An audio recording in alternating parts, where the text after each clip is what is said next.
Assalamualaikum dan selamat datang ke Studio Bola MY. Malam ini pentas Liga Super kembali bergegar dan tumpuan pastinya terarah ke Stadium Sultan Ibrahim apabila Johor Darul Takzim bakal berdepan Kuching City dalam aksi Piala Sultan Ahmad Shah yang juga membuka tirai saingan Liga Super musim ini.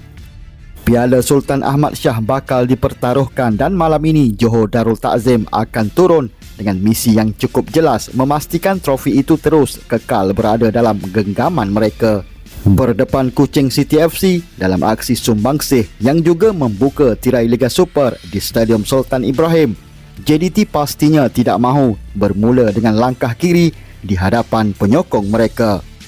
Pengendalinya Hisco Munoz dijangka bakal mempertaruhkan kesebelasan terbaik. Munoz sendiri sedar pasukan kendalian Aidil Syarin Shahak mampu memberikan kejutan.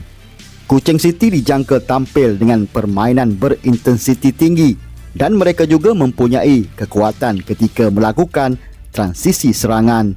Malah JDT sendiri pernah berdepan kesukaran ketika menentang Kuching City sebelum ini.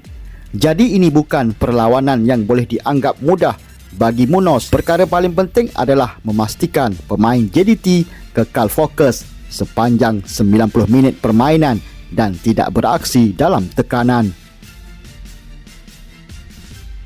Sementara itu di kem Kuching City pula situasinya sedikit mencabar.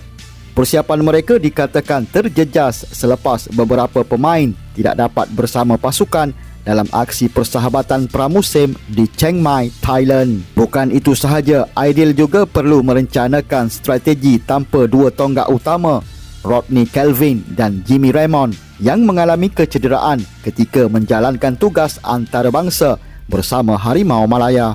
Tetapi jangan cepat menganggap Kuching City akan datang menyerah kalah.